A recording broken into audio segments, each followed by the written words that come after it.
and they were all flops.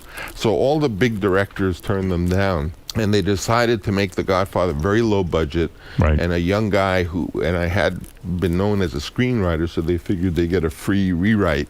And then also I was Italian American, so they figured if it caught a lot of guff, they would say, well, he made it, you know. Apocalypse Now was all those things and got terrible reviews. Few filmmakers in cinematic history have demonstrated such a reverence for the craft of acting as Francis Ford Coppola, the visionary director of the Godfather trilogy and Apocalypse Now.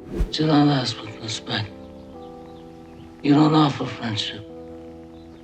You don't even think to call me Godfather.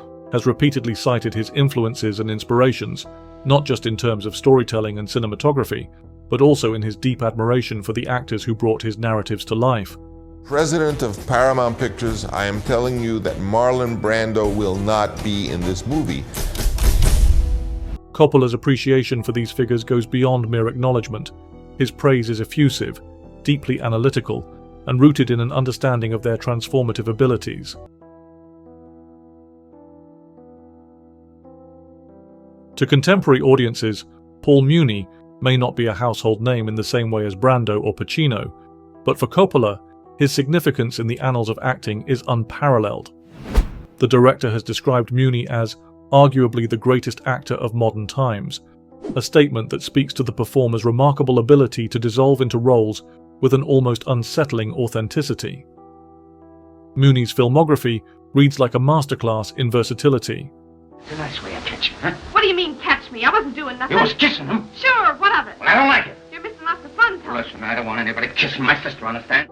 Whether portraying the ruthless Tony Camonte in the original 1932 Scarface, the pioneering scientist in the story of Louis Pasteur, or the Mexican leader Benito Juarez in Juarez, Muni displayed a level of commitment that was groundbreaking for its time. Coppola marvels at this ability. Muni was a chameleon. He wasn't just acting, he became his characters in a way that felt more real than reality itself. What set Muni apart was his rigorous approach to research. The actor would immerse himself in the historical and psychological depths of his characters. Somebody must have brought him in. How did they get you? Smashed my bus. Took me for a ride. Almost. Something Coppola believes laid the groundwork for the method style of acting that would later define Brando, Pacino, and their contemporaries. He was one of the first to truly understand the necessity of digging beneath the surface, Coppola notes. Without Muni, there's no Brando. Without Muni, there's no Pacino.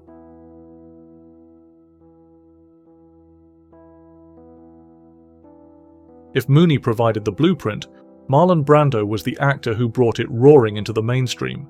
Buonasera. Buonasera. What have I ever done to make you treat me so disrespectfully?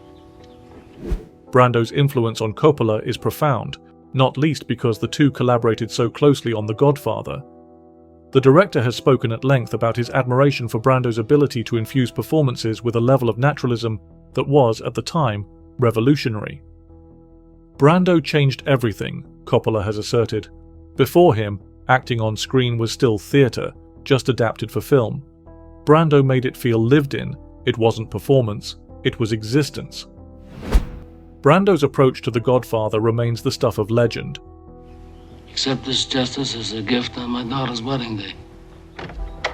From his initial screen test, where he famously stuffed his cheeks with cotton wool to create the now iconic bulldog jowls of Don Vito Corleone, to his insistence on spontaneity, Brando's portrayal of the aging mafia patriarch was a masterstroke of nuance and power.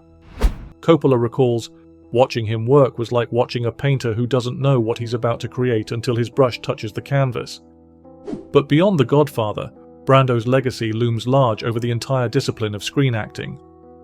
Coppola is keen to highlight the lineage of influence, pointing out that Brando himself looked up to Muni as an artistic mentor. Brando was inspired by Muni's ability to vanish into a role.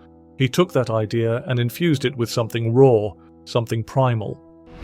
It's no secret that Brando was a notoriously difficult collaborator. His unpredictable nature and disdain for Hollywood's bureaucracy made him a mercurial presence on set, but Coppola has always defended him. He wasn't difficult for the sake of it. He was difficult because he cared, because he was searching for something real.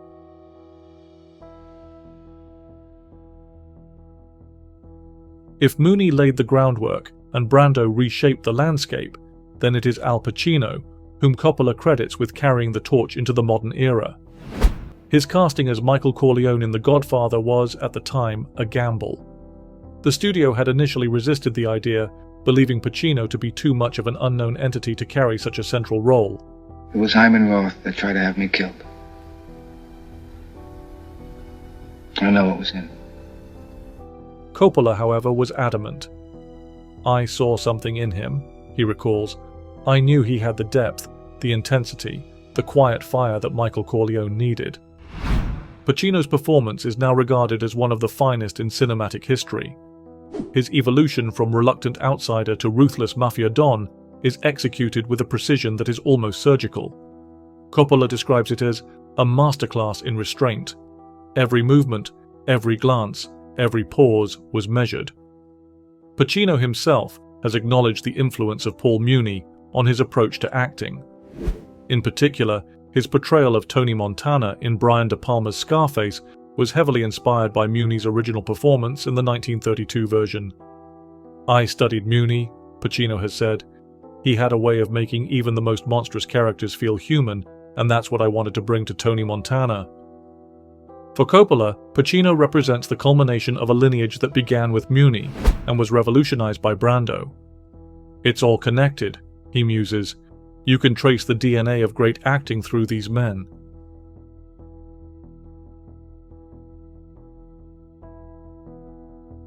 Beyond his admiration for these three giants, Coppola has also expressed deep appreciation for many of his other collaborators, including James Caan, Robert Duvall, and Diane Keaton. His ability to bring out career-defining performances is a hallmark of his directorial style. "Actors need space to explore," he explains. "My job is to create an environment where they feel free enough to take risks." It is perhaps this philosophy that has cemented Coppola's status as one of cinema's great directors. The film deals with a lot. There's big themes in here. Time, Rome, ancient Rome, the fall of America. His reverence for actors is not passive admiration. It is an active engagement with their craft, a dedication to drawing out their best work. As he continues to work on new projects, Coppola remains steadfast in his belief that acting is the soul of cinema. You can have the greatest script, the most stunning visuals, but if the performances don't connect, none of it matters. In his eyes, Paul Muni, Marlon Brando, and Al Pacino have each, in their own way, defined what it means to connect. And in doing so, they have shaped not only Coppola's films, but the very essence of modern screen acting.